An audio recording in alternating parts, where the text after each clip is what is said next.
Afternoon. Hello, everybody. My name is Dylan. And I'm Zack. And we are Some Nobodies, and this is Talking UpStream. Talking UpStream is a 90-minute writer's room in which Zack and I each bring an idea to the table.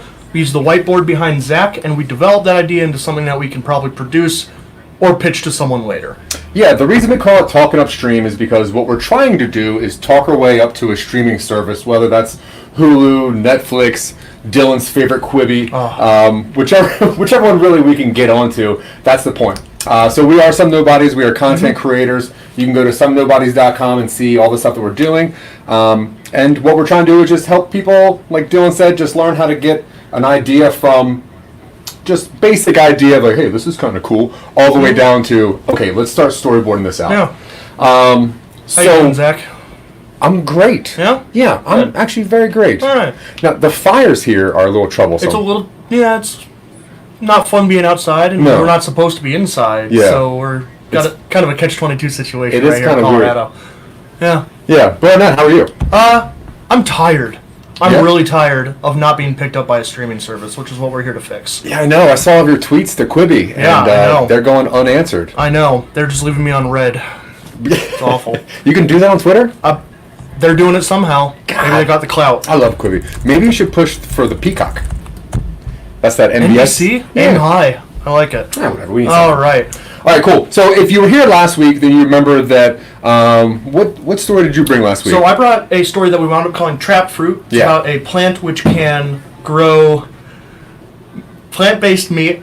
I am laughing at something that's occurred off screen. Yeah, we got a busy studio here today. We got a wild studio issue right now. So we're talking about this because at the start of every show, we like to present a skit which is based off of the story that we developed the previous week. This way you can see kind of how an idea can be taken across time into an actual script and then presented as a workable presentation. Yeah. So what we do is once we create the idea, which was last Sunday, you saw the creation of that all the way down to our version of a completion. And for the last week, Dylan took some time and wrote out a script of a scene. I made a logo for it. We started actually putting things in process. We took that script and actually had our actors act it out, and we're developing that out too. So if you follow us on podcasts or on Instagram or anything, you'll see the progression of how that's going. And you're about to see a skit right now, right? Yeah. Is that cool? Why not? Let's start it. Right on. So we're going to bring in a couple actors of the Some Nobodies cast. We have Suzanne Grimmer and obviously Mr. Harrison Webb, who's everyone's big fan.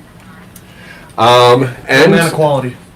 Yes, and if we could just scoot in, we're doing a little bit of camera rework, so soon we'll have all this figured out. There may be some unexpected guests later.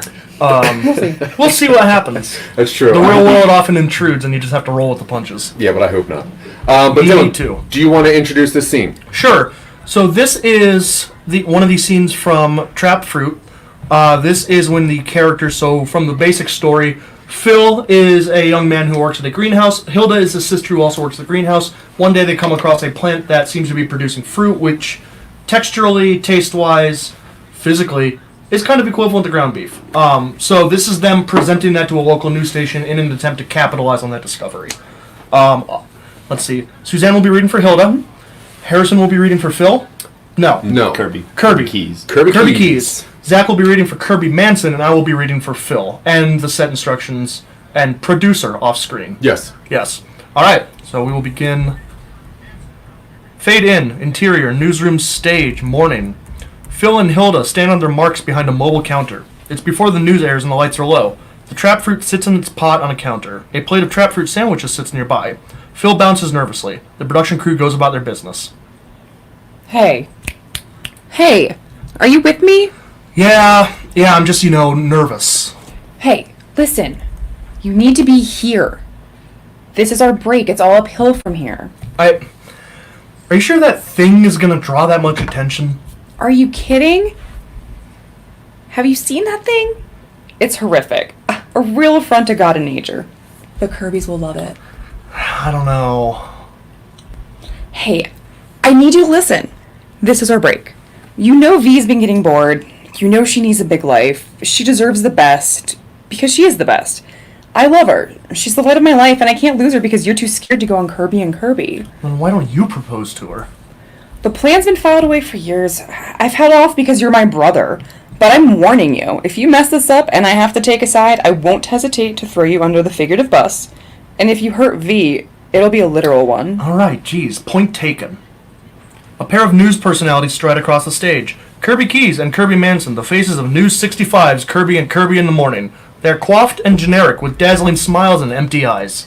Ah, you must be the plant siblings. It's great to meet you. Great to meet you! So, we're just about to go on air and we wanted to let you know what the plan is. We're big fans. Huge fans. Once the camera start rolling, we'll do a little intro, get into a little banter. I'm sure you've seen the show. Love it. You're everything I aspire to be. And we'll be a little ramped up to introduce you, and then you can speak your piece. Yeah, just speak your piece. We're here to highlight you, of course. We'll cut you in with some questions or, some right ribbings or this is for you too.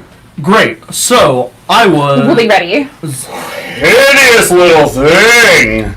Kirby Keys and Kirby Manson go to their early morning armchairs. The production crew readies for broadcast. Alright, we're a go in 5, 4, 3, 2, 1. Channel 65 intro plays announcing Kirby and Kirby in the Morning. Good morning, West Des Moines. I'm Kirby. And I'm Kirby. And this is Kirby and Kirby in the Morning. And let me tell you, Kirby, what a morning we have in store for the folks at home. That's right, Kirby. Now, you know that we like to occasionally browse Instagram, keep a finger on the pulse of what's trending with the kids, and you know how I like to watch my weight, though sometimes I don't like to watch it too closely. That's right, Kirby. Now, I should tell you, Kirby does, as the kids say, always be gramming.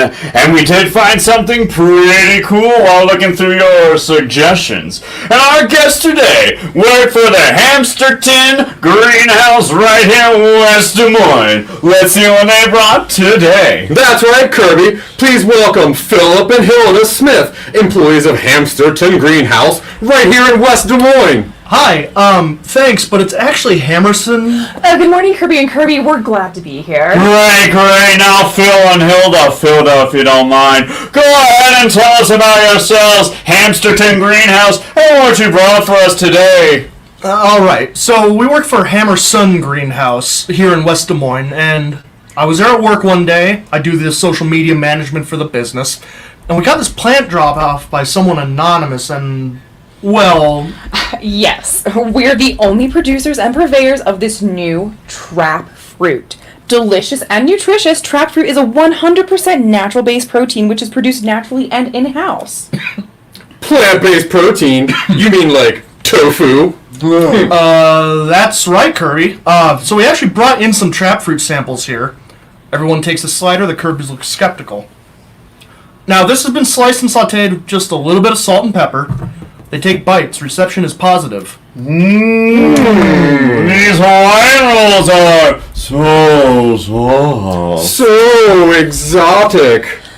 So you can see, the taste and texture is virtually indistinguishable from beef. It can be ground, sliced, diced, cubed, shredded. The options are limitless. It's really versatile. Well, it tastes great. And why don't you tell folks where you can buy it? Phil and Hilda eye each other, catching on to the opportunity. Hammerson Greenhouse is the only place producing. Our propagation station is already filled to capacity. And our cafe is open for business. And our supply right now is pretty limited, so the Hammerson Cafe is open until supplies run out for the day. Well, I have to say, I'm pretty convinced. I'm pretty convinced. Tell the folks at home where you can find these again. Hamsterton, you said? Yeah, so we're from Hammerson Greenhouse. Hamsterton. Yes, Hammerson, located on County Line Road in West Des Moines. We are the sole providers of this new plant-based protein, and we hope to see you there. The music swells, Phil and Hilda shoot each other looks which say from here on out, it's easy street. Alright, well read. Yeah, good job. Yeah, thank you guys. Thank you guys very Thanks for much. having Appreciate you us. for putting up with this. Okay. Excellent. Yeah. Get out of here. Thank you guys. You can go do whatever it is you want to go do now. Yeah. I appreciate your time. Arm That was Harrison Webb and Suzanne Grimmer, two of our great actors with our Fantastic. Some Nobodies crew. If you listen to any of our podcasts, watch any of our stuff, you'll most likely hear their voices on absolutely everything Yeah, we do. pretty much. But that Find was yourself it. reliable people. Hey, good writing. Hey, thank you. That was a It cool little fun. skit.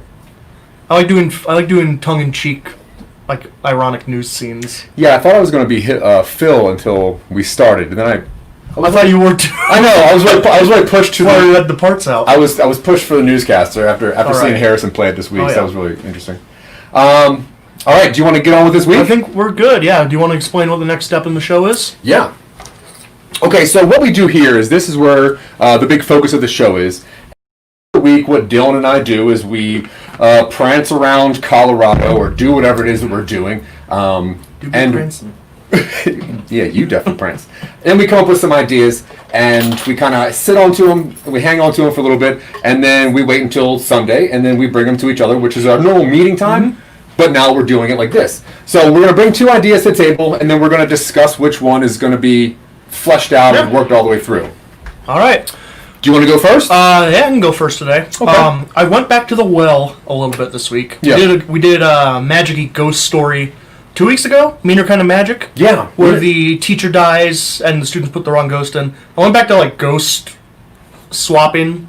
Okay. The idea of ghosts acting like hermit crabs, where they kind of inhabit whatever body's open at a time. Yeah. It works. And like, if a ghost wanted to like restart, what if they were there at like when a baby was born? Not that they like kick the baby's ghost out, but they like merge and like they get back into life by going back to a baby. So they inhabit a baby. They inhabit. Yeah, maybe right along. I don't know that I wanted to be like replacing something. So we're pretty much going over some sort of ghost reincarnation. Yeah, you can say ghost baby. I guess I'm going to have I don't to. know. Like, No, I'm into that. yeah, Ghost baby. it sounds like the name of an '80s like Carly Simon song. Yeah, or some obscure movie that Johnny Depp was in, nobody Yeah. knows. Okay, so last week I brought up boring manslaughter. Sure. And I really like to go through that with Yeah. you. All right. I think the idea is that he kills somebody accidentally, Okay. and then he just breaks. So really it's the idea of a person going from boring mundanity all the way down to just sheer Yeah. crazy insane. All right. So I'm going to repitch boring manslaughter. Doesn't sound so boring anymore, but I guess if a boring man commits it. Well, then it he's a could- boring man who's Yeah. committing All right. slaughter. He's not laughing about it, though. I don't know. Yeah. Okay. So it's not Joker. No. Cool. No. All right. So this part of the segment is usually where we'd have a guest on, and we would have that guest kind of decide for us. We don't want Harrison to get too far ahead of everybody else. No, we've been putting a lot on Harrison. We have a lot of shows coming out. We have the Meaner Kind of Magic. We have Super Empowered, which is from episode 1. Yeah, We're we're- working on Trap Fruit Oh, now. We also forced him to watch Lovecraft Country, which is our new favorite show. We didn't force him to do anything. We suggested it, and We suggested it. he had already done it. It's so fine. Yeah, it was easy. Okay, but this week what we're going to do is I'm going to let Dylan decide. I think I decided last time we didn't have a guest, and Yeah. because I've already brought this one, it's only fair to let you decide to see which one you want to go with. I'm gonna say right now I want to do boring manslaughter Oh. because we've done 4. This is our 4th episode. This is our 4th episode. This is our fourth This is our episode. 4th episode. Jeez, we've been doing this for like 6 hours. That's a month. It's spread out over a month, but Oh, regardless. because true. Yeah. No, 6 we- hours of just this is actually all pre-recorded. We recorded it in one afternoon. You know, and we decided to leave this part in. Let's do boring manslaughter because for the first 3 episodes we did like speculative fiction, we did sci-fi, magic, superheroes. You didn't have anything supernatural planned for this. No. one, too. No, Let's this do is something that's just set in reality. very grounded. Let's just do something that's really grounded. I love it. Let's give ourselves not limitations, but like let's give ourselves a very bound box to work in. Yeah. Okay. Yeah. Cool. Cool. All right, like so we're that. doing boring manslaughter this week. All right. So Not us. We're writing about it. we will explore it. That's the perils of being a writer. Is that your Google search history is incriminating. That's true. And I'm laying that evidence out right now, so it's an alibi. Yeah, which is why on the other camera you can't really see what Dylan's Googling currently because you're not going to like it. It's a bunch of clown Nope, stuff. I don't have screen share on. Okay, so boring manslaughter. The way that I see this basic story Sure. is there is a guy who is, he almost does not exist. There is something that happens which makes him step out of his normal life, and then through that thing, a murder is caused. And then how he reacts to it, and then what drives him sheer down into insanity, Okay. I think. Yeah. So all that I really have so far Yeah. is boring man, murder, something in the middle that's like a push. Okay. So we definitely know that we have a main character. Main Well, character, yeah. MC1. Yeah, MC1. Main character 1. Who is... Boring. He's the boring man. It's the store. It's the Sure. the star of the show. So Okay. they are boring. Something happens, Yeah. and then they commit murder. Sure. Okay. Who's the victim? Good question. We're going to need a victim. Can't have a murder. No, it's not an asymmetrical thing. You can't just takes two to tango. Wait, is that a critique of my spelling? No.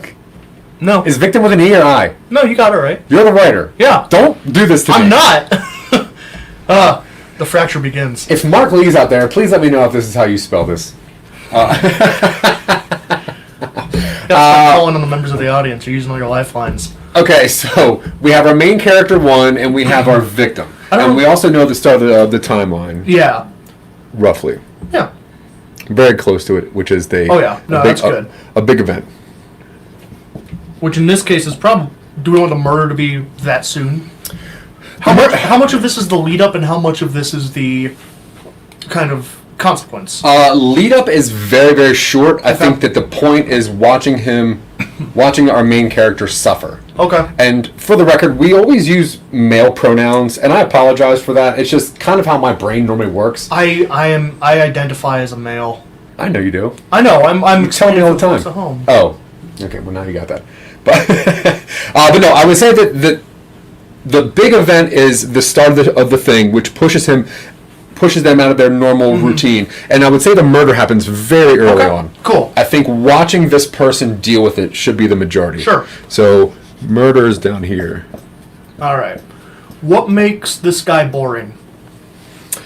Is he an office drone? I would say that he probably has a very boring job. Yeah. Something that most people would scoff at, you know?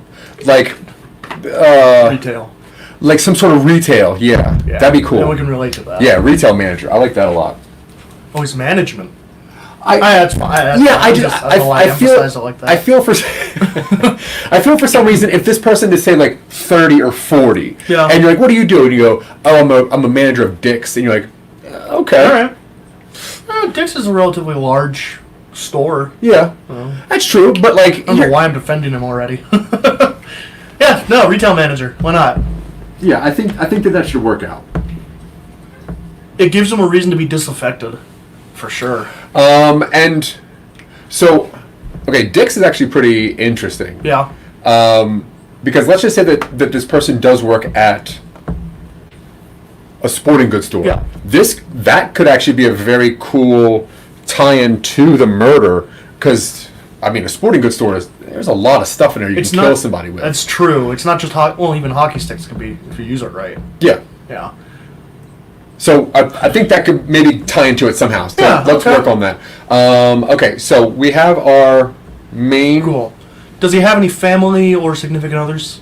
The main No. character? No? I would say that he's got parents that are not close. We have a phone call early on or something? Sure. How are you visualizing this? Are we starting to get an image on what we're doing with this yet? I think because a lot of this is possibly internal struggle or dealing with it, and Yeah. he is alone. I think a visual medium of some sort. We've been using a lot of like, you see him. Yeah, I feel like that's probably the best way to go about this. Yeah. Whatever length it winds up being. So I almost like this to be kind of almost like a movie or a short We're film. doing a feature? I think so. doing a feature. We might as well. 90-minute feature. We might as well. All right, let's do it. Yeah, let's shoot for a 90-minute. I like it. Let's see how that works out. Cool. So he is... I don't think we've done one of those before. No. Not on here. 2 podcasts? and a short film. That's true. So far, yeah. Let's do it. Let's see. So we're going to say this is a 90-minute feature. Now, we said this before, but one of the reasons that we like understanding the medium that we're going for, or at least the possibility of a medium, is because it really jars your imagination. It really gets a lot of things moving. It gives you an idea of the timeline of the story that you're trying to tell. It'll give you a couple visual things. It'll give you some different cues. If you're thinking about watching, say you're watching a cinematic film and transitions are different than if you're listening to an audio format. It puts you in a production mindset early on, and you can kind of shepherd your thoughts into not necessarily what's attainable, because if we were focused on what's attainable, we would only do audio drama stuff. True. But it lets you focus on things that work, like you said, things that work best in that medium. Yeah, so I completely agree. Now we can start, if we have any ideas for scenes or specific shots, we can frame it. We see a wide shot of like the storefront, and he is outside by himself smoking a cigarette or something. I don't know. Something. Yeah, and it lets also, you tonally set things up. Yeah, and then also once you start figuring out what the direction is, like we know that this is a 90-minute feature. So now we know that if we're doing a 3-arc structure, which is one thing that is an easy way to rely on, you're looking at a 30-minute, roughly segments within those arcs. Mm-hmm. Then you could break those down into 10 minutes within each one. And that's a way that Dylan likes to write stories. Yeah. Use tools that work, and it works for me. Yeah, that's true. So characters. Characters. He has no family present. No. We maybe have a phone call or something. I think that he has parents, and I think that an easy way to write that in would be to make this big event say a birthday. If it's a birthday, then you're getting a lot of. He murders someone on his birthday. Yeah. Yes. I think that's cool. Okay. I think that's interesting to you too. Oh, yeah. So now we know. My birthday's coming up. Do you like that? Because I think with a quick conversation between parents on a distant, child, like that's going to give you some storyline. Oh yeah. So let's just say that this is a birthday. Yeah. It opens on his birthday. Yep. And he's got to go to work. Ugh.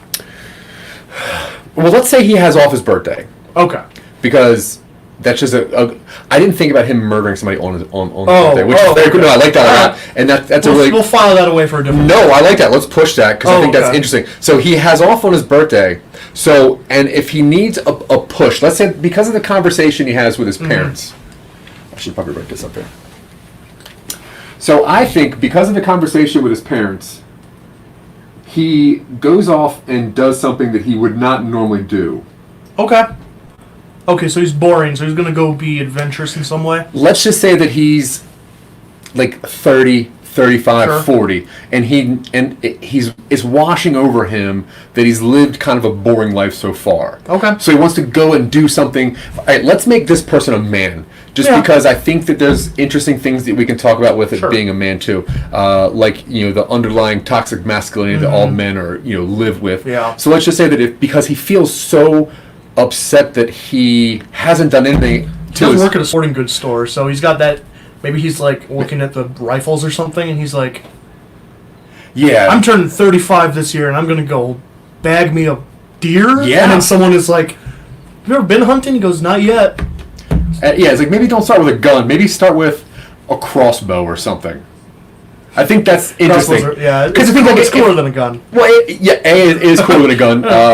B, it's a better. It's more manageable. I think it's easier to buy, and and then you think about, okay, let's just say that he does murder somebody with a gun. That's just a shot, and that's whatever. You murder somebody with a crossbow, like it's not pretty. I'm voting. I've seen Game of Thrones. I'm voting murder with crossbow. Sure. Okay. I will second that motion. Oh, good. All right. So we're going to do... Metaphorically. So that means... Okay. So, the murder... So... Okay. So he kills someone with a crossbow. Where? Is he out... He's doing hunting? Presumably? He's hunting. I think... Let's just set this in like Colorado or Wyoming or something. Yeah. Or here. Or Maryland. Did Maryland have hunting places? Oh, God, yeah. I figured Maryland was just like... urbanization. No, Maryland has a lot of just... It's not mega city? No. Oh. Like Baltimore is pretty big. I guess, all right. But most of Maryland is swampy and green and deer hunting is like a very big deal there. Let's set it in Maryland. Yeah, let's do Maryland. So, and I'm from there, so I sure, think you know what you're talking about. Let's do Maryland then. So I like. Okay, so let's also humiliate him for a little bit too. Okay. So we show him at work. The day before his birthday? No, let's show him on his birthday. Okay. Shopping for this. He's doing his shopping. He goes into it. He doesn't work on his birthday, but he goes into shop on. Yeah, because right, I think because of the conversation he has with his parents, that pushes him to go. But he doesn't want to spend too much money. He's okay. So he wants an employee discount. Yikes. All right. Yeah. Hey, how much is a crossbow? Like $200. $300. Employee discount of even 10%. That's not bad. See, and if you buy like a gun, who knows what they are? I have no idea what they're probably cheaper, knowing. Probably. Whatever. All right, let's skip out of there. So we know that on his birthday, because of. Okay, so he talks to his parents. He's like, "I'm gonna go hunting." He buys a crossbow. Yeah. At work. They give him a hard time at work, or we see that none of his employees really like him. He's the manager that's like. Is he a pushover? Is this a little bit? He just is. He just is. He just is. Yeah. All right. Cool. He just is. So we've got at least one coworker can ring him up on register, and maybe even the people at work don't know it's his birthday. Maybe he has one. Does he share a birthday with another employee, and he walks in and they're singing a happy birthday to them? Oh, that's pretty cool. I was also thinking, have you ever worked in a place where they give like one birthday card, and then because the employees don't like the one employee that much, they just sign that one card instead of giving, you know what I mean? They have the one card for all employees to sign. You've been given birthday cards on your birthday? I have been told somebody signed a card for me. Oh, yeah. And then you never got it? No. I've received birthday cards before. No, but what I was thinking was, say like he goes in to get the stuff, and you're like, oh yeah, we have a card for you, and then that's when you see people start like signing it real fast. Oh sure. And when he gets it, it's wet. Yeah. But I also like the idea of it being somebody else's birthday. Yeah. Not even that day. That's the day they're celebrating it. Ooh. That's even worse. Man. Okay, so we know that the murder's here. And we know that's so he's buying his stuff for his hunting. I don't know a lot about hunting licenses, so we would need to do a little bit of research. So presumably, maybe he doesn't either. Yeah, but I think you can get a hunting license the same day. I have no idea. Let's just say that you can. Let's say in the world of this movie, that's a thing. Because he's not using guns, you're allowed to kill things the same day. Yeah, maybe. I don't know. We'll get there. We'll make sure we do the research on that. So anyway, so now he's out and he's hunting and he's talking to himself. Okay. And he's doing his thing, and he wants to kill a deer. Sure. Want to do a manly thing. Rustle in the bushes. Yeah. So, and then it turns out it's Russell in the bushes. It counts. I set myself up. I can't. Now, here's where we're going to have a problem shooting this, because I think that the scene that you're going to need to see here is him very close to deer. Okay. But not. Okay. Like, go ahead. Like, shooting at deer, having deer in his sights. Oh, okay. And just barely missing him. Sure. And then maybe he's stalking the same deer. He's starting to get frustrated. But he's going after the same deer. Sure. And then he sees this deer, and he's got it in his sights, and then last minute the deer, like, jumps, right? Okay. And the arrow goes... I don't know. He misses the deer. Maybe he thinks that he hit the deer. So, keep going. Well, okay, so I guess the way that I just started seeing it is... He's kind of getting frustrated with this thing, and then he's like tracing it, and then like the deer goes right behind like some bushes, and he just shoots into the bushes because he's an idiot and doesn't know what he's doing. Yep. Thud. Cool. He's like, cool, I got a deer, right? Yeah. Deer killer. Question mark. As he walks over to this thing, that's when it's a reveal that it's a human. Cool. Yeah. Is the human wearing a hunting vest? Of course. Okay. Yeah, so this dude is... Yeah, he is so in the wrong. This person has like... That is... Yeah. Like that's like the worst possible. They have like a hunting vest. Okay, they have like their license out. They have all the right stuff. Does he hide the body? I don't know yet. Okay. But I think that there needs to be something about the person that he kills that is like devastating. That makes it worse than the fact that he just killed someone. Yeah, I think family. Because I love it. Yeah. I got to figure out a way to show that though. Because I think that if he were like out and did that, he might dip. Okay. But if there were a reason. Last week you said you wanted this to be like, it sticks with him as opposed to him just trying to run from the cops. Right. I don't think it should be so much that he like kills somebody and gets. I think the more is he's going to get away with it if he wanted to, but he's mentally suffering Yeah. with it. Okay. So what if like so I at some point maybe as okay, the man's not dead. He is dying. He is dying, Oof. and it is graphic. Yeah.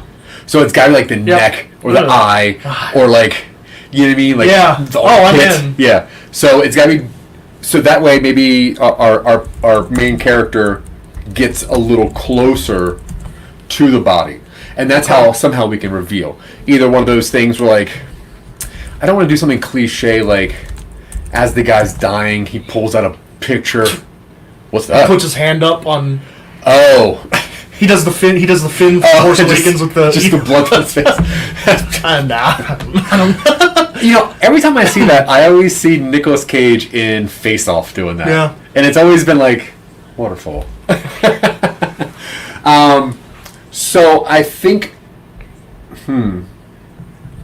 what do you got? Do a quick intro. Oh yeah. For those of you paying attention, wait, everybody's paying attention. For you, those of you who are just tuning in, man, I'll get it one of these days. We are Some Nobodies. My name is Dylan. This is Zack at the whiteboard.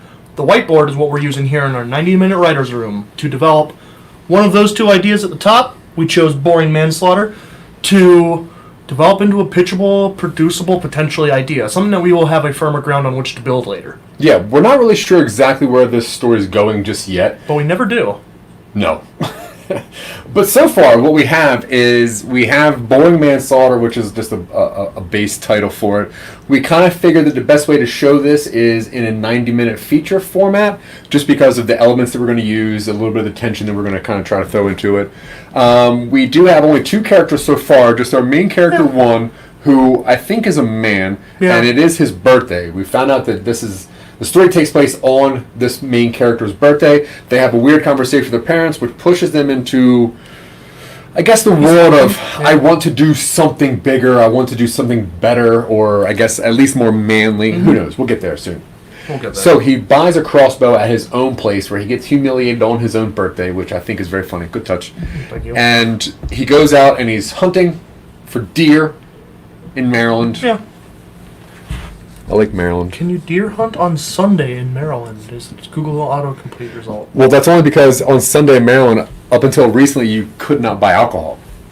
So they expect you to buy alcohol to hunt deer? No. Oh. I think it's the other way around. They expect you to hunt deer with alcohol? Oh, yeah. Yeah. All right. Maryland's a very bad place. Yeah. Some of it.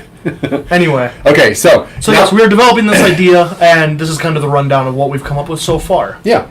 And hello, Mark. Welcome. Yes.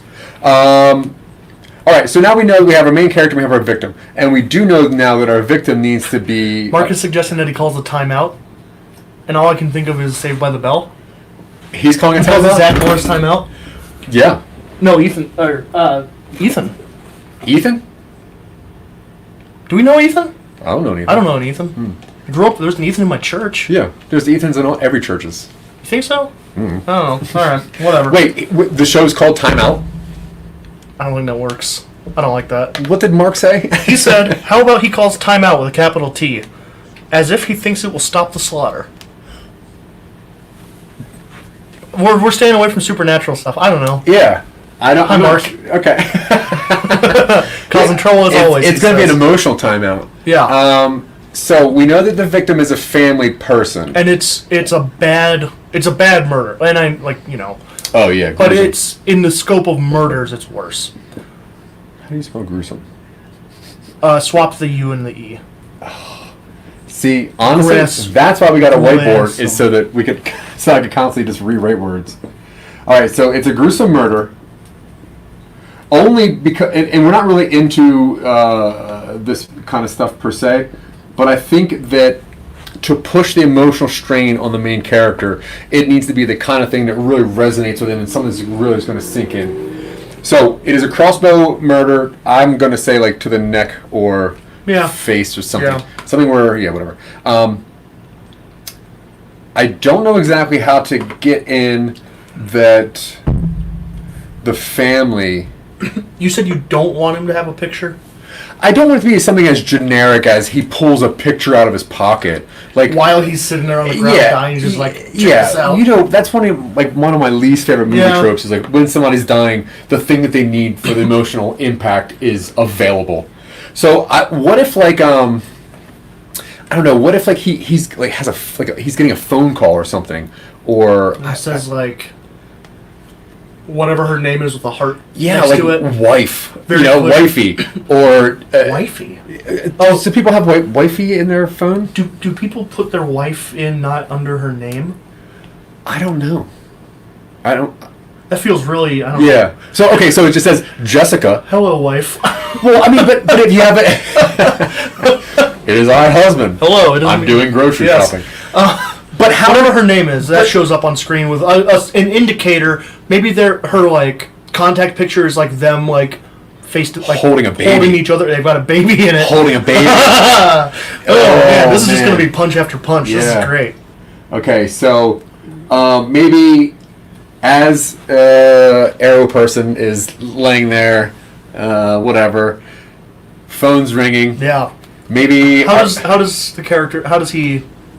does Boring Man answer the phone? Or does he not answer I don't think he answers. I think that he nervously answers. pulls it out because he's freaking out. Okay. And that's when he sees that there's a baby on there.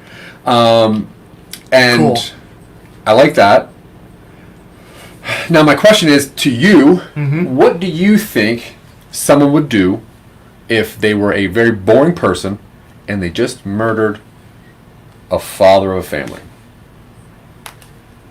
What would I do in this situation? Yeah, if you were the calling me boring. If you were the no, I'm I know. No. of the two of us, you are the more boring one though. I'm not going to argue that. If I was in this situation, this is in Maryland. Does Maryland have ravines? You said it's swampy. Could he like toss the body in a swamp? I mean that's the Appalachian Mountains over there. You can lose anything anywhere in that's Maryland. true. Yeah, Got Appalachian the area. Chesapeake. It's pretty. Does he bad. try to hide the body somewhere, or is he far enough out that he just kind of leaves and hopes he doesn't leave the think that sign? he's far enough out that he doesn't need to He per get se. the bolt out of his neck. Because I don't want to leave that trace. He takes that, and that's just a little bit more emotional baggage. And then there's also something that can come back later. Maybe he stashes it poorly or something. Yeah. Do you think he takes anything off of it? Does he take the phone with him? I think that maybe he doesn't believe that that's like a wife and child. Okay. So maybe because I think when you go hunting, you have like your information out here. I do know that your hunting license. I do know that I have pictures of myself with people and babies, and I am not romantically affiliated with them. So it's not a far-fetched to think like maybe this isn't. I was being 100% sarcastic. If I saw that picture on some dude's phone where it was him and a woman and a baby and her name, I would be, this is his wife. Okay, fair. At a minimum, this is his sister and like niece That's or fair. nephew. All right, now we're going to go back into the realm of fictional storytelling. Sure. And what is our main character going to do? I'm going to say they're not going to be very happy with the fact that they killed a possible dad. What if they just leave? What if they literally just leave? I think they definitely leave. I don't think that they should try to cover up the body or hide the body, but I think that they should take information to maybe check on something. His wallet?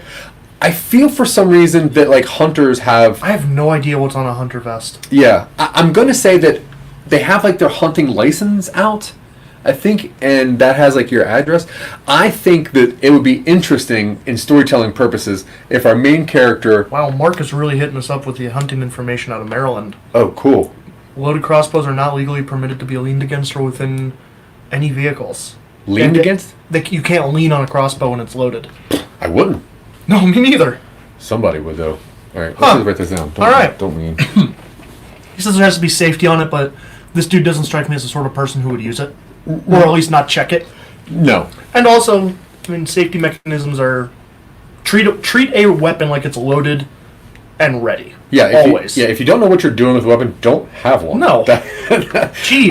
But I think that he shoots on purpose. I think there needs to be so much guilt on this person. He is shooting to kill a deer and he hits a person. Yeah. Cool. He probably doesn't even want to kill the deer, but it just happened. I mean, yeah, whatever. So I think that he takes information just because they're broke. Cool. They're breaking. Yeah. He takes some sort of information which has his address. Yes. Contact info. I think definitely address. PayPal.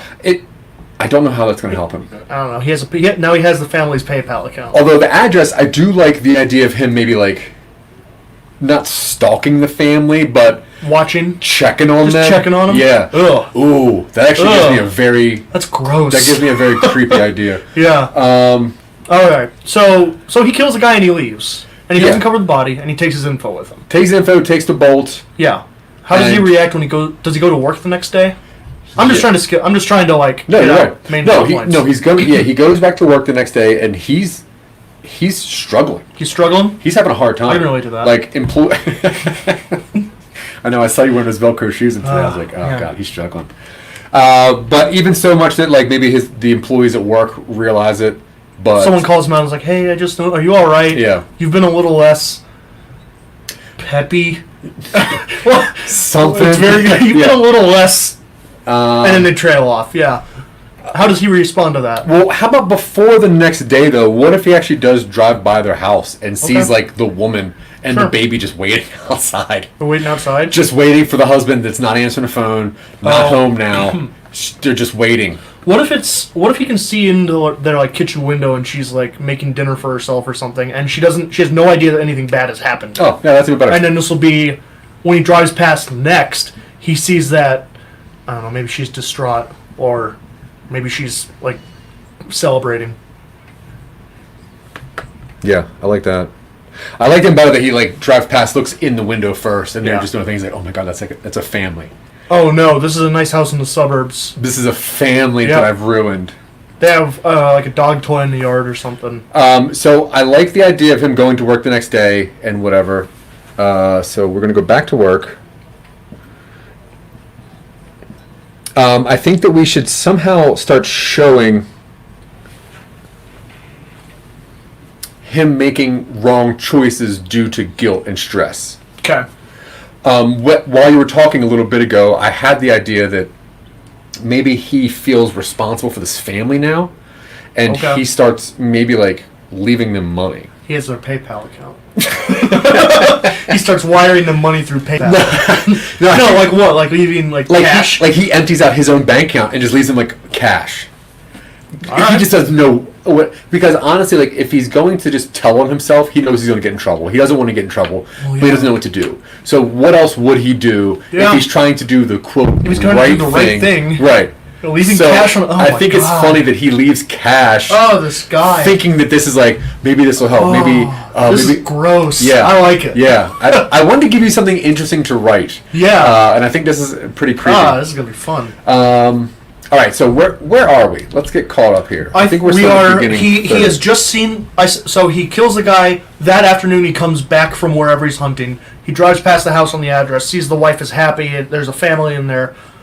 Goes home, goes to bed, goes to work. Yes. And then I say the end of Act 1 is him having the realization, I should give these people money. Yeah, and at this point, leaps into the kind of the madness of Act 2. And I think at this point we need, as an audience, we need to find a way.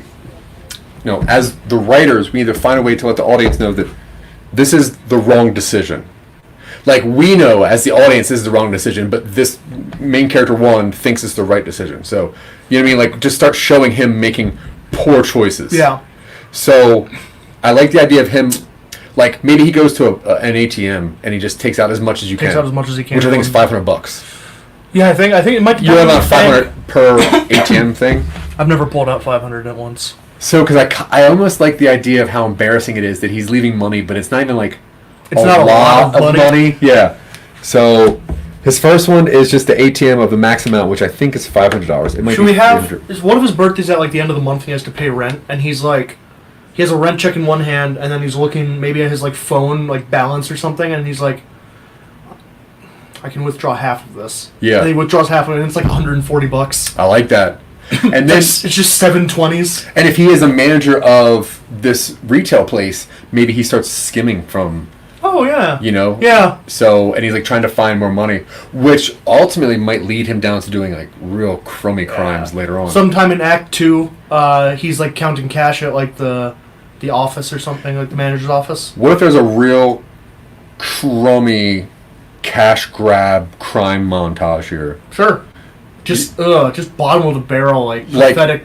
like petty crime. Yeah, like taking coins out of like an open sunroof or whatever out of a car. Just some boring stuff. Ugh. So this is a.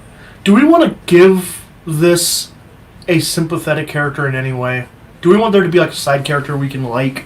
Otherwise, then we might just come out of this feeling gross, which is not necessarily a bad thing. I've left movies feeling gross, but like fine with it. Yeah, I don't necessarily see. I say we highlight this character's weirdness through just how normal and nice everybody. Like his employees are all nice. Even if they forgot his birthday and stuff. Yeah, They seem genuinely concerned about his mental state at some point. Yeah, I don't think that he's like the butt of jokes. I don't think that he's even on people's register to pick on. I think that he is just a non-existent person. They have asked hunting trainers to learn virtually, and they have lowered the age to, I'm making sure I'm not misreading this, 10. You can hunt at 10? In Maryland, according to Mark. Dude, Maryland's crazy. Let's go to Maryland. 10 years old? Anyway. Alright, well, he's not 30. Now he's an 18-year-old manager. No, he's a 10-year-old. Just a 10-year-old. Oh, man. Oh, he's got a food truck. All right. So food truck thing later. So he does the $500 ATM thing, and this is roughly the time where you said what? That is when he realizes that's when he has the idea and starts leaving money for the family. Okay, yeah. We have a little bit of his reaction at the end of Act 1, and then something serves as that initiator to him being like, maybe he's driving past the house on a regular basis just to see it, and he sees like the woman at like her dinner table crying over a letter. And then he drives past and there's like a whole bunch of cars in the parking lot, and she answers the door and hugs someone. And then he drives past and sees like it comes in threes. He sees one more thing where he's like, and then that finally he's like, he opens up his wallet and he has like $40 cash, and he just goes and he like tucks it into the door jamb, and then he runs. Yeah. And then we see a montage slightly of him pulling money out regularly, and then we lead into the scum montage. Yeah, I like that. I think that's cool.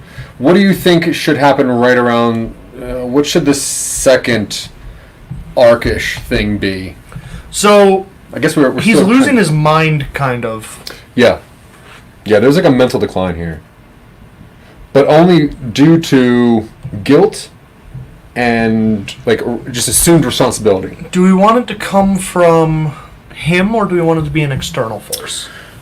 I think it should come from him. I think if it is an external force, then that means that somebody else knows about it. Do we want to bring the police in? Do we want there to be like a detective or something? You know how some stories have like the cat and mouse thing with the detective kind of. Yeah, I don't really see this. I think the batting around would be this person's guilt, whether I should turn myself in or I should continue to support this family. Maybe he should almost get caught sometime. Either withdrawing cash, he gets flagged, or the teller recognizes him and is like, "Oh yeah, you making another donation?" Or like he's lying about donating to charity. What if the wife catches him one time dropping money off? That would work. Yeah. Like she like opens the door while he's dropping an envelope or something. Inadvertently. Yeah. She goes, and she's like he looks in, she's in the back with the baby. Mm-hmm. He goes to do something, and she just pops the door open. Pops the door open. Yeah. How does he get out of that? Maybe he confesses. Does he confess to her? Well, let's go down this train of thought real fast. Sure. So he does confess to her because he is no more money. Yeah. He has already robbed from his work. Okay. He's doing crimes. Mm-hmm. He wants out. He's trespassing. Technically, yeah. He wants out. Okay. So he confesses. So he's finally hit the point where he's no longer evading the consequences. Yeah. Okay. But here's a twist. Okay. She's cool with it. Yeah. The wife is like, oh, thank God. Maybe he was also a scumbag. Okay. And that way, you're almost maybe back on... She's cool with it, and then he asks for the money back. Yeah, I love that. So I think that this should be the confession. Okay, yeah, that's a good one. Because at this point, he's going to confess thinking he's going to go to jail, he's going to go through all this stuff, and then she's like... She goes, come in. Thank you. Her face kind of firms up a little bit, and she goes, I think you should come in. Yeah. Thank you. And then she gives... Maybe he was just maybe he was a bad husband. Do we want to go the route that he was like actively a bad person? No. A husband? I think that could be a cool reveal. I think a better reveal... Is she a scumbag as well? She's worse. Cool. The husband was fine. Okay. Yeah. Husband was a nice guy. Maybe she's like... We see pictures of him with friends doing stuff, Yeah, and they're out as a happy couple. He's fine. Yeah. He's just a fine dude. She just was not satisfied or something. What if she was gonna kill him anyway? Is that too far? Yeah, that might be too far. It might be too... file it away. It might be too far. Yeah. Because that's interesting, too. What if he asks for the money back and she says no, and then it becomes those two kind of like... Well, no, because she very much has the upper hand on him. Oh, yeah. Yeah. So she tells him... I like the idea that at some point he does go like, can I have some of that? Yeah. And she's like, no. As a matter of fact, you need to give me more money. Now you owe me $1,000 a week. She starts... Yeah. She starts blackmailing him. That would help make him a little more sympathetic towards the end of the film. So he's more sympathetic, but also now going crazier. Okay. Oh, man. That's a good one. All right, so now he needs to... Okay. I like this. This is great. And then, what if at the next time... What if he... Well, okay. So I'm thinking... Well, now we have wife. Yes. I'm thinking, towards the end of the movie, it seems like he's caught. It's either prison or... Murder. Prison for murder. I guess the thought might occur to him to kill her. Yeah. But I don't know. Do we want him to go on a spree? No, he doesn't need to. Okay. He's always kind of reacting to what just happened. He's not purposely killing people because he's crazy. Maybe she wanted to intentionally kill an endangered species. That would make her worse. Might be something there. Yeah. Maybe she's just really into hunting. Maybe she just hates good things. She just dislikes animals. She has a Especially- dog, but the dog was his. Yeah. And the next time he comes by, all the dog stuff is gone, and all the pictures of the dog are gone. And it turns out she took it to the pound or something. Oh, yeah. All right, cool. She's an animal hater. Yeah, she dislikes Now we dogs. That's definitely enough just- to get rid of her. Now, that also means we have a baby in the story that we got to kind of deal Yeah. with. Oh yeah, she has a baby. We have to deal with that soon.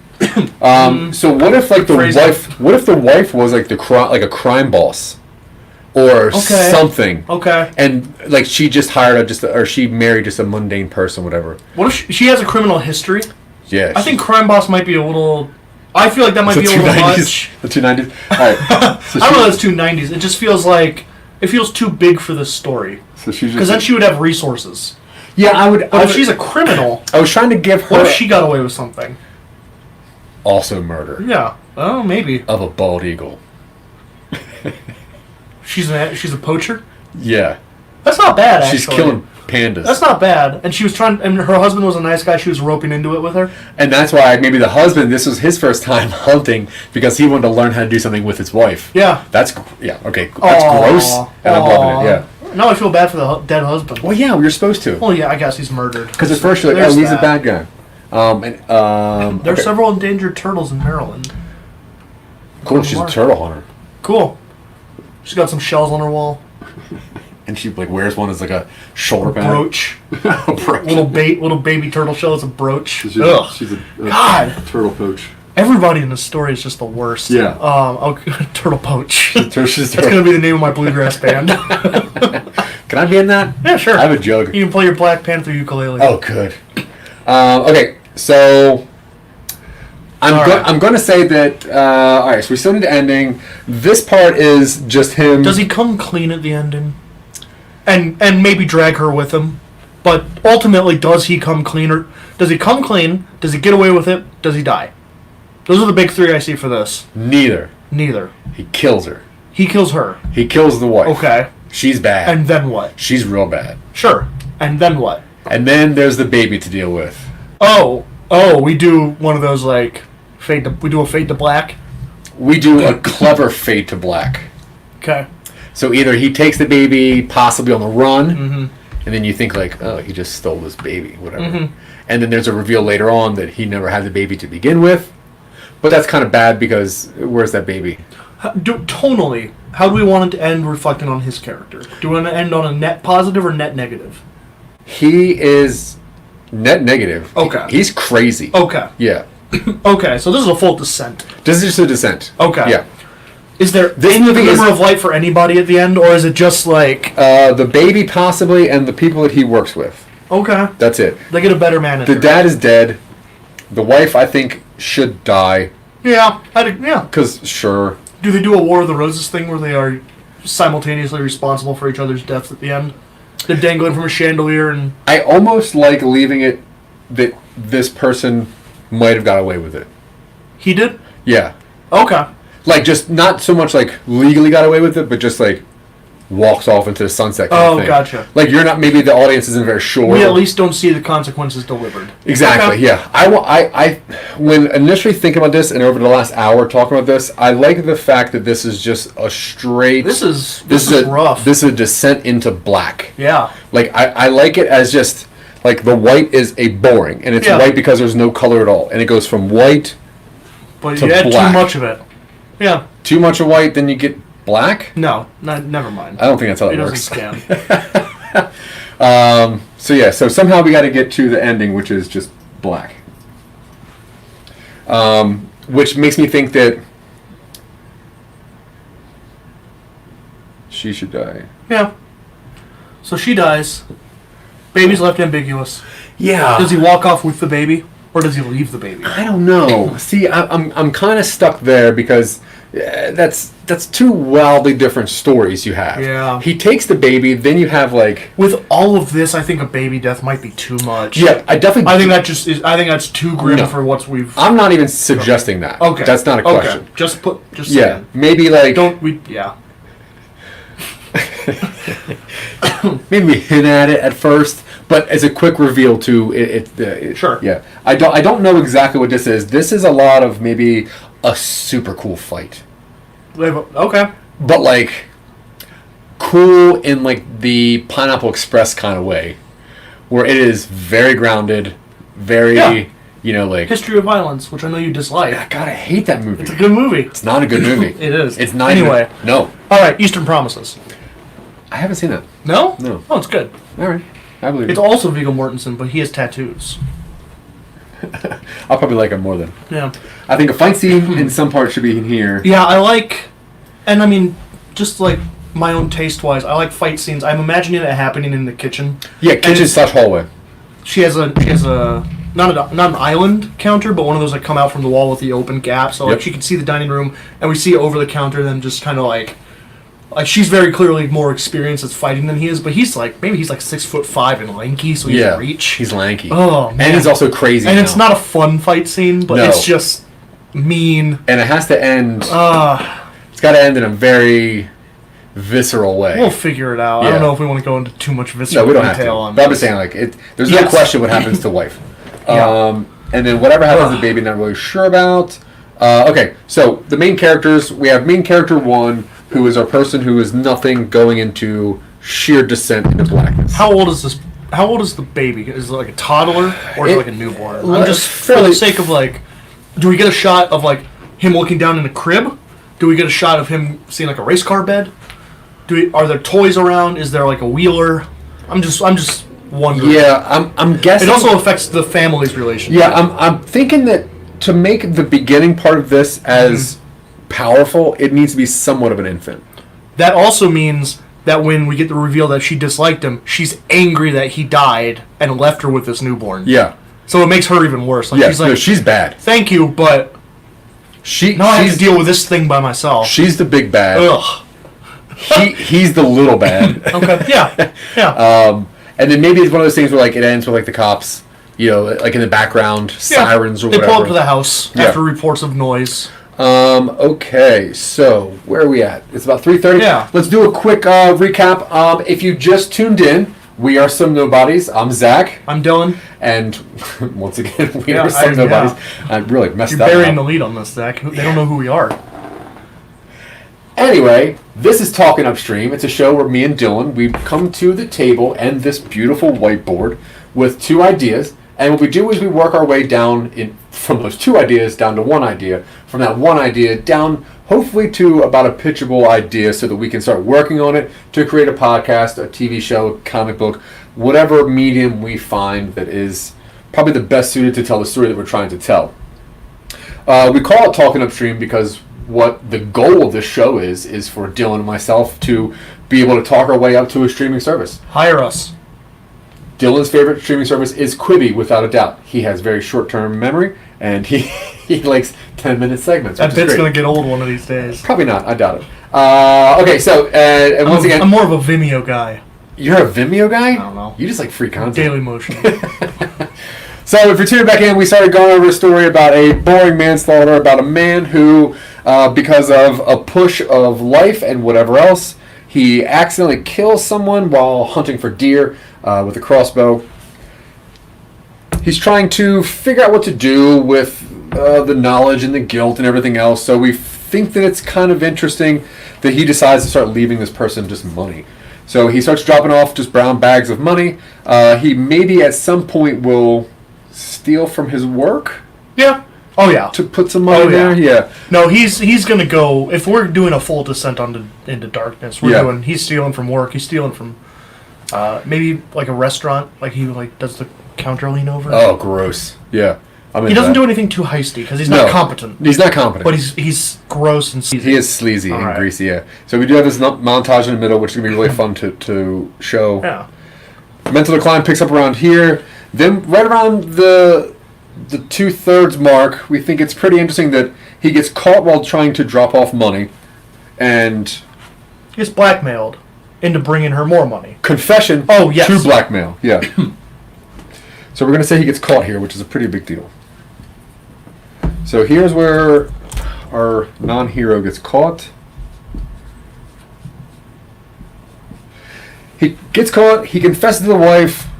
Wife is cool with it, which I think will bring a lot of really cool tension. Yeah. I think that's going to be a really interesting scene. That's a pretty good reveal. That's Yeah. a pretty good reversal. So I like that. And then the wife is like, okay, I need more money. Bring me more now. Are you the one who's been dropping this off? Perfect. It's been just enough to cover this thing's diapers. Yeah. She's not happy. I like that. Then we have somewhere in the last third, we're going to have a very weird fight scene. And we're still trying to figure out exactly where this is going to end. Do you have an idea for a scene that you want to maybe start developing? I want to develop the scene where he goes to her and she reveals that she never liked her husband. Oh, you like that scene? I like that scene. All right, cool. So, But I think we need more stuff in Acts 2 and 3 to fill in. oh, I definitely agree. We have good pinpoint. We have good anchor scenes, but we need some stuff in between it. Yeah. Did you have anything in mind? I like the idea that I want the police to show up at some point just to show there is a threat of him getting found out at some point. Okay.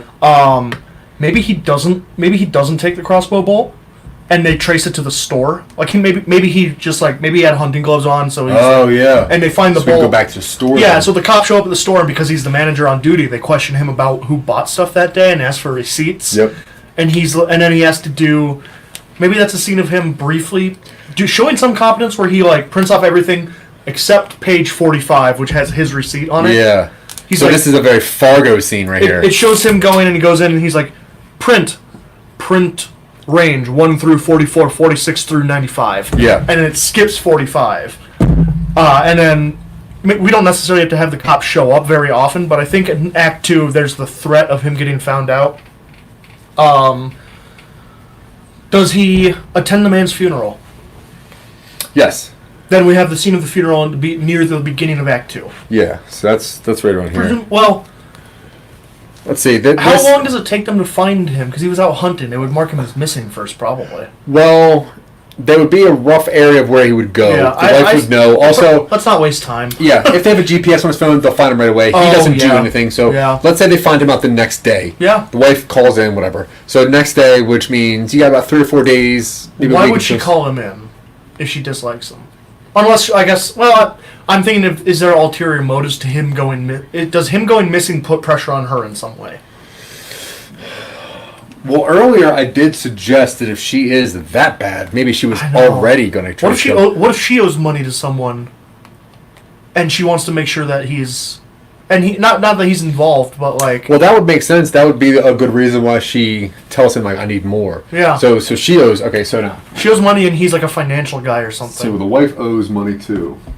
I have written down here: Act 1 manslaughter, Act 2 money, Act 3 matrimony. I don't know. I wanted 3 M's. Matrimony. Yeah. I'm almost seeing this as 3 different styles of movie. Unfortunately, I'm seeing the first part as very creepy, slow, quiet, stalking. Office Space, but creep. Oh, I'm going by act. Sorry. I'm saying Act 1. Yeah, the first act. Okay. It's a lot of like creeping. It's a lot of like stalking. It's very almost Zodiac style, right? The middle part is straight Fargo. Yeah. I think goes back into a comedy. He's fumbling around. He has to talk to these cops. He doesn't know. He's sweating a lot. The third one is just that wild fight scene from Pineapple Express, which I think is very cool. And I think the cops should probably come back in here.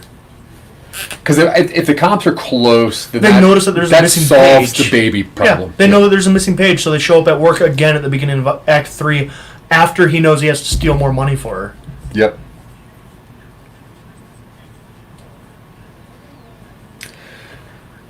Does he talk to the cops? I think at this point they don't give him a chance or a choice. I think they're like, "Hey, the records you gave us were incomplete the other day." How does he get out of that? Specific.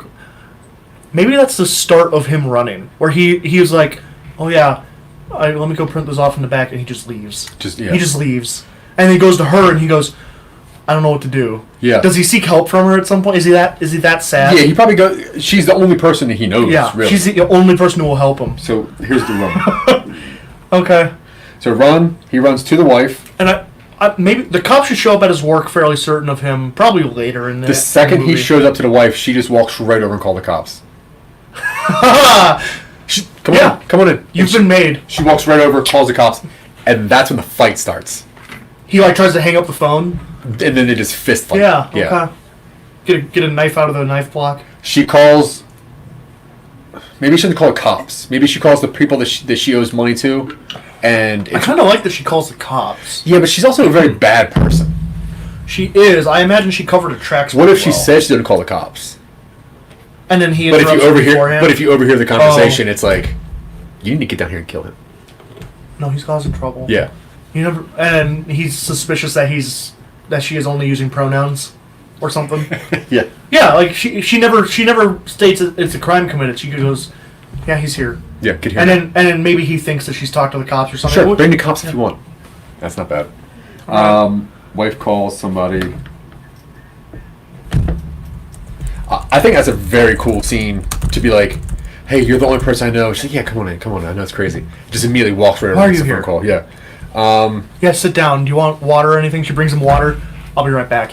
Yeah. How does he find out that she's calling the cops? Is it within your... Wait, she doesn't have a phone on the wall. What year is this? Oh, true. Wait, what year is this? Do we want this to be set in a different year is age? this? Are we doing different age? Are we doing our different age? The Ice Age. It was an age of man. The 90s was a different era. I was thinking the 90s. That would be kind of cool. It does kind of feel 90s-ish. We could use the Bare Naked Ladies in the soundtrack. Oh, God, that'd make me so happy. All right, yeah, let's do like a period-ish piece. What would be... Is there a pretty popular sporting goods store in the 90s? I don't think Dick's Make is it local. around. What's that? Make it a local sporting goods store. Yeah, I love that. All right. Is this a small town?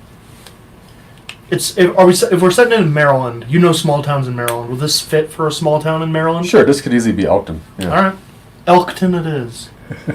I was gonna say what a Maryland town name, but I can think of probably places in Michigan there would be no Elktown. Elktown. Yeah, it is. Yeah, is there elk in Maryland? Yeah, there's the Big Elk Mall. That's Elk Neck State Park is there. Not stuff named after elks. Actual elk. Yeah. Okay. Yeah. There's a guy named Elk. There's a bar named Elk. There's this one dog named Elk too, but he's big. Okay, so now we have close to the ending. I still want to work on this scene with you, and I like most of this. So a lot of the middle part is going to be just evading the police, evading suspicion, trying to blend in, and being awkward at work, stealing money, not being caught by security guards. Then you get to the 2/3 spot, and that's where the confession happens. I'm really excited about this fight scene. We've never worked on a fight scene before. Not real. No, we haven't. Not All of our at all. stuff has been pretty. This is the grimmest thing we've worked on. This is the darkest thing that we've done. Yeah, by a really wide margin. Most of our stuff is kind of sci-fi and funny. I'm into this though. Yeah. This is fun. This is cool. This was a big diversion of our normal stuff. Yeah, which is good. It's good to get out there and do stuff that you don't normally do. All right. So what are some more things we want to work on? We only got like 20 minutes left. Yes, we do. Let's see. We still got to develop this scene a little bit. So I'm gonna run through the whole thing, scene by scene, just what we have so far. Okay. I don't want to. Okay, first off, I don't want him to wake up because it's weak to start a movie with him. Maybe he's making breakfast before work. He gets a phone call from his parents. He talks to his parents. He's initiated into being a man because his dad was a truck driver or a hunter or something. I think that scene should be funny. That's first, and that's funny. Like just wild Yes. comedy. Yeah. He goes to work. They're singing for a coworker. Well, he doesn't go to work. He goes shopping at work because he's made up his mind. Is he doing a search to find out things that he can do outside? Yeah, he's like maybe Okay. searching. Well, okay, but if it's the 90s, It's though, the 90s, so he's not searching. He's going through. What if he's so lame that he goes to like a truck stop outside of town and picks up those like what to do in this town? Maybe let's make it like packets? the early 2000s. Yeah, where he can internet's still. around. I like the internet because I like. He goes to Netscape Navigator. Yeah, he's using some Lycos material. Yeah, he goes to Alta Vista, Ugh, gross. and he's doing like manly things in Maryland. Yeah. And it's like Mainly hunting, things to do canoeing. for your birthday. Yeah. Yeah, and he was like, "All right, I'm gonna go hunting." And he goes into work. He's like, they are "Oh, singing God, to his I have off coworkers. I don't think he cares. Yeah. I think it was just a coincidence he got the day He actually off. might even like going in there. Who knows? Yeah. He does because it's its only social outlet, And he gets it for cheap. and he gets it for cheap. Yeah. Goes in, buys a crossbow, a vest, a hat, gloves, bolts, jerky, camo pants, Sure. camo jacket, Yep. sunglasses. That- if I said sunglasses again, he Probably. buys a second pair. That urine stuff that you put on yourself so that animals think that you're not a Deer human. stink. It's a good ska band. Deer stink. We already have, what is it? Turtle poach. Poach, yeah. Turtle poach and deer stink. They deer open stink. for him. Man. All right. Tune in for our next show on IBM TV where Zach and I come up with band names for an hour and a half straight. Yeah, we could probably do that. We can probably do that. Well, that'll be a very special episode. So he goes in, he buys it. He is very clearly not the focus of work. He is seen as just like, hey, do you work today? No, it's my birthday. You're here on your birthday? Yeah. Yep. Boop. Boop. Boop. Total $645. I forgot the discount. No, I didn't. Total $630. So he buys all that stuff. What are you doing with this stuff? What are you doing? I'm Hunting. going hunting. It's not deer season. Yes, it is. It started yesterday. It's a little late for deer, isn't it? I don't know how often they sleep. Like this is when they've grown into their antlers, right? All their antlers are bigger, so I'm gonna get some points. All right, so he goes out into the wilderness, wherever that is, mountainous or swamp or forest. We have a short montage of him shooting deer, or at least hunting deer, Yeah. trying to. Yeah. We have a longer scene of him tracking a specific deer. Maybe it's a buck with a pretty nice rack of antlers. You don't have to laugh at the word. I was trying to phrase it wasn't. the way you couldn't giggle. It's kind of funny. And then he shoots. He misses. We hear a thump. He goes over. Has a bolt in the neck. He starts freaking out a little bit. He gets a phone call. He answers the phone, or he doesn't answer it, or does he answer it? Does he answer it and it's just nothing? I don't think he answers it. Okay, No, it just goes sees. unanswered. I'm only wondering because if she knows that he's hunting, and he answers the phone and doesn't say anything, and then it hangs up, That would push her to call the cops. it would at least push her to not think it's a missing person thing, because he's out there and he answered. Oh, I don't think he should answer. Okay, It doesn't. he doesn't answer. Yeah. But he sees the picture on it and he goes, "Oh man!" He takes his info packet off because he's an idiot. Yeah, he's like, "Oh, he's dang." a complete and total idiot. Yeah. He takes something off the body. He's that no one freaking knows. out. He leaves the bolt in the neck. Yeah. He leaves. He goes home, stops at the truck stop and washes his hands. We have a comedic scene where there's like a trucker there and he's like wants your blood off. He's dressed to hunt and the trucker just goes, "Yeah, I don't know." It's the road. Yeah. Shit happens on the road. That's the first of the show. Oh, man. First of the show. Dang. Anyway, we're not going to draw attention to it any more than that. So he goes home. He drives past the woman's house based on the information on the thing. He sees that she has a life. And then he goes home. And then he goes to work. Yeah, I think that he goes home. And then he leaves early from work, and he drives back past her house. The garage door's open. There's no car. He looks around because it's daylight. He's an idiot.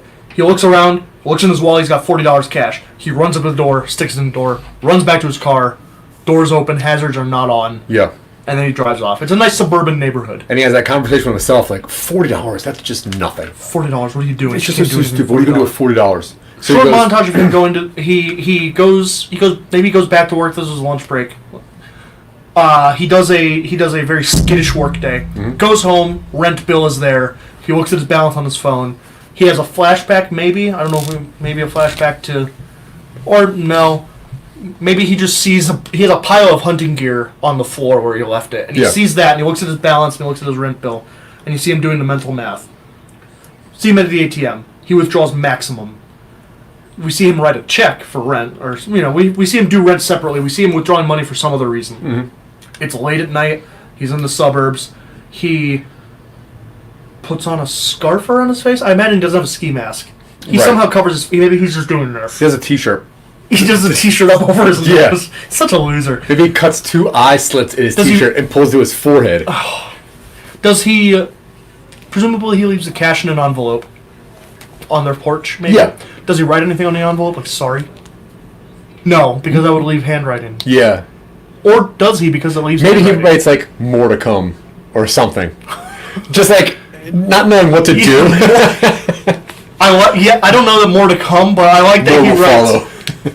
he writes something vague enough that he means it to mean that there's more cash on the way, and maybe she takes it badly. Yeah, she takes it as, like, it's the stuff from what she owes. Threat. Yeah, and she's like, oh my god, what? Why are they giving me money? We see him withdrawing cash. We see him go back to her house. There's another car in the parking lot. She answers the door with a hug. It shows that she is grieving and she knows that something is going on. Mm-hmm. He goes to work. He has a scene where he evades notice again, or maybe it's starting to get to him, and they're like, "You okay? You look a little ragged." Maybe he tries to return. He tries to return the hunting stuff. Yeah, it's like, but you use this. This is like $630, and it's all used. We don't sell used stuff, do we?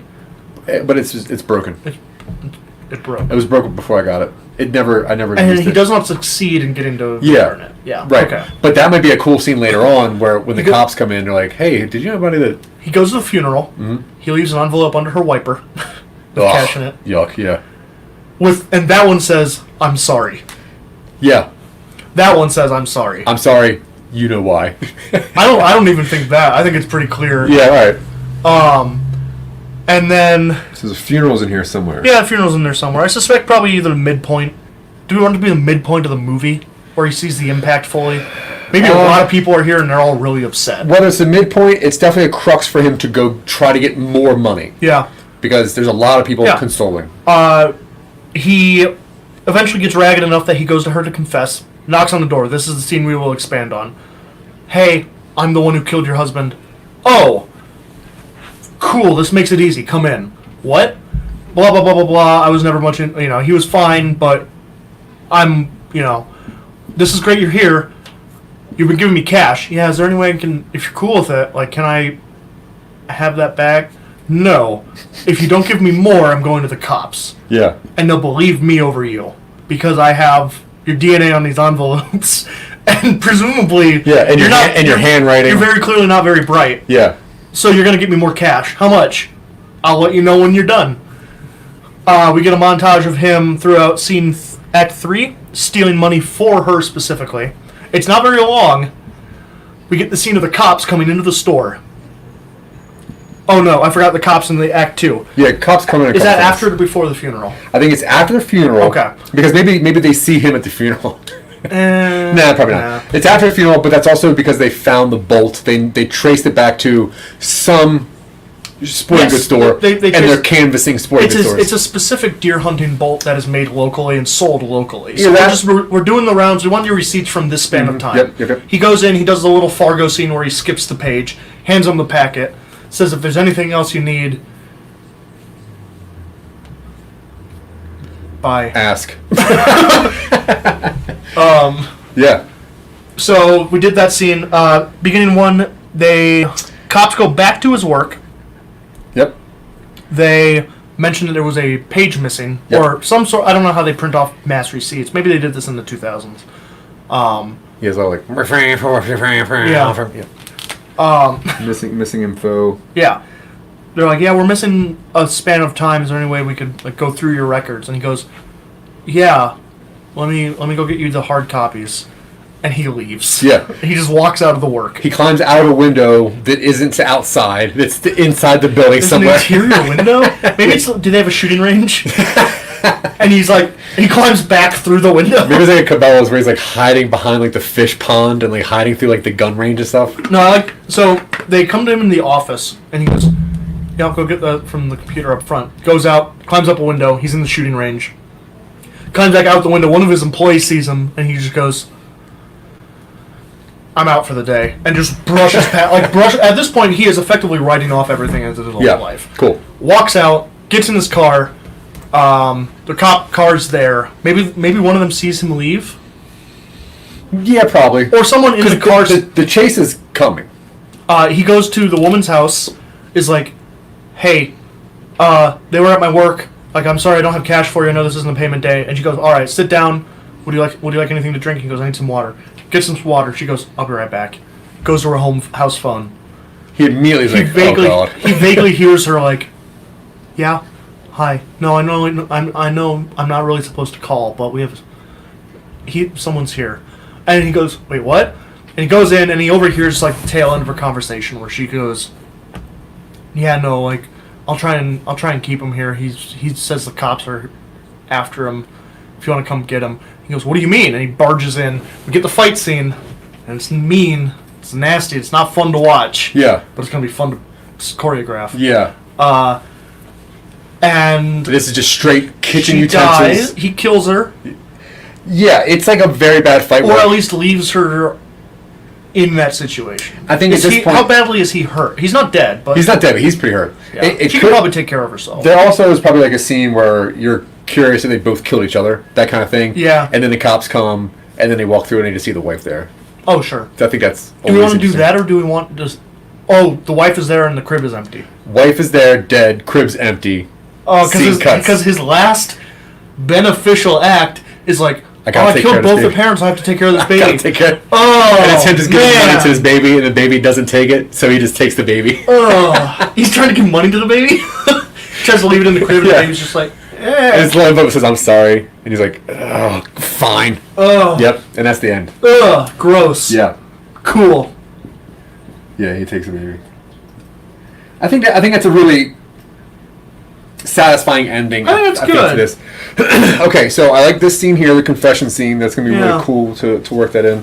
I think there should also be like, I think we need like another characters in the whole thing, but I don't really know who. At first, Maybe one of the other employees can be kind of like. I was trying to think of an employee. I was also maybe thinking of the wife having like a mom. Oh yeah. Oh yeah. You know, and there's that in there somehow, and maybe we could tie the criminal stuff into like a family crime. Oh I'm yeah. not sure. Maybe she. No, she didn't marry into it. No, she married a punk. Nah. But She a guy married that could solve She her married money. a nice, bland Yeah, financier. who could solve her money problems. All right. Well, okay. Yeah. So, do you have an idea for a name for this thing? Manslaughter, money, and matrimony. Manslaughter. It's a bit wordy. You're stuck on that. Murder, money, marriage. Why- M3. Why marriage? Because he's doing this as like a I don't know. Yeah. Because you find out that she wasn't into his marriage. I don't know. I think this should just be Crossbow, like, I think this should just be impactful. crossbow, Crossbow. bolt. Nah. Bolt's that movie it's- with the dog. Yeah, but so this story isn't about a bolt, and No, it's not it's really not. about a crossbow. It's about a person who's going crazy, Hunt. No, well, it's people think it's a Mission Impossible movie. Well, there are enough movies recently. The Hunt, hunting. Oh, that sort of true. thing. Yeah. What do you think? Turtle poach. Turtle. I mean that. Deer That's, stink. that's the. I had to cross that out. I'm gonna pick. I think that the idea, and only because I wrote this word on here, I'm gonna go with just black. Yeah. I think that's interesting.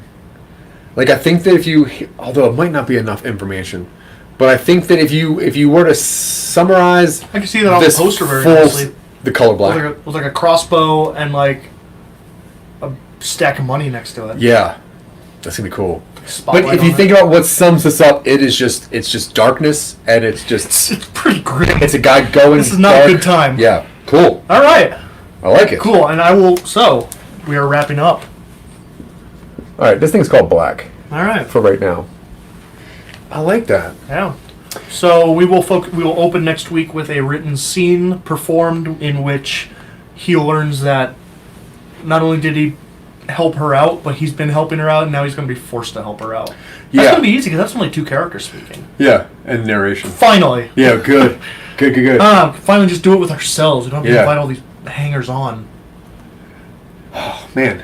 We Good appreciate work. everybody who helps us. Yeah, good work thank from you you very too. much. Yeah, good work. Yeah. This is a good one. So once again, this is Talking Upstream. What we do is we take a very empty whiteboard and we fill it up with different colors and different words that will help us remember to write a story that hopefully you guys and somebody else wants to hear. We are Some Nobodies. My name is Dylan. This is Zach. You can find all of our work at www.somenobodies.com. Yep. We have 1 season of an audio drama comedy podcast on there. We have an ongoing show where we review podcasts and talk about them.